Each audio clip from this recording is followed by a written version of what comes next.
Folks, have you ever felt like you've been living the same day over and over again?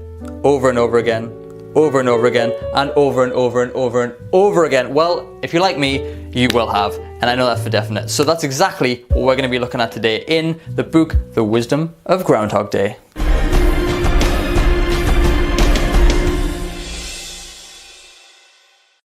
So if I ever mention this book to someone, they always go, so what is Groundhog Day? And to them I say, go watch the fucking film. Okay, so you've seen the film now, great, awesome. So you know what it's about. Basically, Bill Murray goes into this town, he's an angry weather reporter, he doesn't like his job, he hates everybody, blah blah blah blah blah, and his life basically sucks.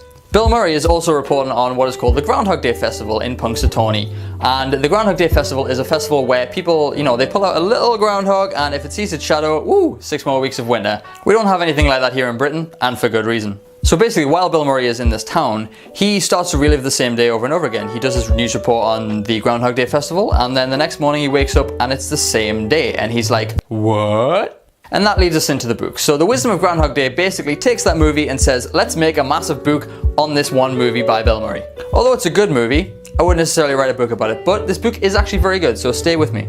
So this book basically explores that condition, the Groundhog Day Condition, the condition that humans feel like they're living the same day over and over again and nothing's moving forward in their life.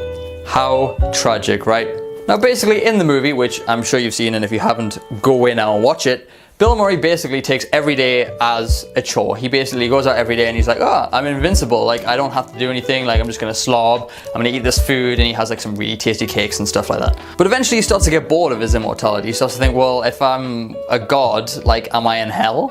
So unfortunately this guy decides to try and kill himself. Yeah, that does happen. So he runs in front of a bus, I think he jumps off a building, he also like sets himself on fire, he gets electrocuted by dropping a toaster in the bath, which is how we all want to go, right? But then he realizes that with all this time, he could spend it on this one person, the love of his life. And she kind of becomes his reason for carrying on, and he starts to try to impress her, but every time he tries, he keeps kind of failing. So the next day is exactly the same. He starts off the day, he goes to meet her, he tries to seduce her, and then bang, she slaps him every day. And what he realizes is he needs to focus less on himself and his selfish desires for this woman, and on the world around him, which leads to some pretty funny consequences. So he decides to do everything in his life that he's never done before. He takes up ice sculpting, he takes up piano lessons, and he basically helps out around the town. This leads him to become world famous, basically, in this little town of Punxsutawney, if you want to call it world famous. He starts to let go of his past, he starts to realize that there is more out there than what he's been doing. He becomes a jack of all trades. He decides that, instead of being selfish and slobbing out and using this power for, my own selfish desires, I'm going to actually help these people because, I'm actually a good person. It opens up new doors for success for him. He becomes a professional piano player. He ends up actually winning the love of his life purely by these actions. All because he decided to take control of his day and stop going through the motions of his general weatherman bullshit. And that's exactly where this book leaves us. It leaves us feeling like we can actually break out of the Groundhog Day condition, that we can actually seize the day and do all these things that we want to do if we have the right mindset. It talks about finding meaning in the simple, talking about being present in the world around you and actually making that difference rather than being so selfish.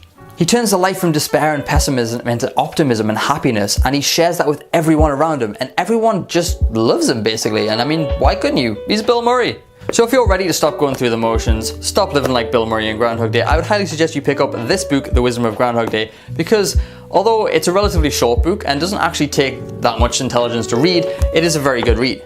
Also, you should just read it because the movie is fucking fantastic. That's it for this week's What Aren't You Reading? I hope you enjoyed it. I hope you're going to go buy this book and, more importantly, watch the movie by Bill Murray. And thank you for tuning in. Be sure to check out all the other videos that I've done, and be sure to also subscribe because that means a lot to me and I really need it. Thank you. I've been Adam from Thoughts in Motion. Peace.